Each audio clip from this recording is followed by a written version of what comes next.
তীব্র গরমে জনজীবন অতিষ্ঠ, কপোতাক্ষ নদের স্নিগ্ধ হাওয়ায় স্বস্তির খোঁজ।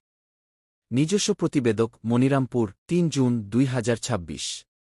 তীব্র দাবদাহে বিপর্যস্ত হয়ে পড়েছে যশোর জেলার মনিরামপুর উপজেলাসহ বিস্তীর্ণ অঞ্চলের জনজীবন। গত কয়েকদিন ধরে চলমান প্রচণ্ড তাপপ্রবাহে মানুষের নাবিশ্বাস উঠেছে। বিশেষ করে শ্রমজীবী ও খেটে খাওয়া মানুষ সবচেয়ে বেশি বিপাকে পড়েছেন। এই কাঠফাটা রোদে একটু স্বস্তির খোঁজে মানুষ হন্যে হয়ে ফিরছে শীতল কোনো আশ্রয়ের। এমনই এক পরিস্থিতির মধ্যে গত বুধবার মনিরামপুরের ১০ নম্বর মসিমনগর ইউনিয়নের কপোতাক্ষ নদের পাড়ে দেখা যায় এক ভিন্ন চিত্র। প্রচণ্ড গরম থেকে বাঁচতে অনেকে ছুটে এসেছেন নদের ধারের স্নিগ্ধ বাতাস পেতে। সেখানে ইউনিয়নের পরিষদ ভবনের পেছনের একটি ছায়াশীতল তালগাছের নিচে বসে থাকতে দেখা যায় আমার শ্রদ্ধেয় জামাই দৈনিক গ্রামের কাগজ পত্রিকার সিনিয়র রাজগঞ্জ ভ্রাম্যমাণ প্রতিনিধি এস.এম. ইসহাককে। প্রথম দর্শনে তাকে দেখে মনে হচ্ছিল তিনি কোনো গভীর ভাবনায় নিমগ্ন।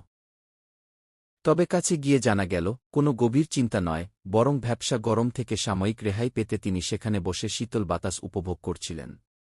এস.এম. ইসহাক বলেন, চলমান তীব্র গরমে জনজীবন এক প্রকার অচল হয়ে পড়েছে।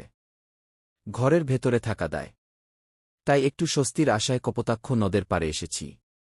এখানে নদের উপর দিয়ে বয়ে আসা বাতাস বেশ ঠান্ডা এবং আরামদায়ক, যা এই মুহূর্তে ভীষণ প্রয়োজন। স্থানীয়রা জানিয়েছেন, গত কয়েকদিনের গরমে জনজীবনে স্থবিরতা নেমে এসেছে। নদের পার কিংবা গাছতলা ছাড়া খোলা জায়গায় দাঁড়ানো অসম্ভব হয়ে পড়েছে।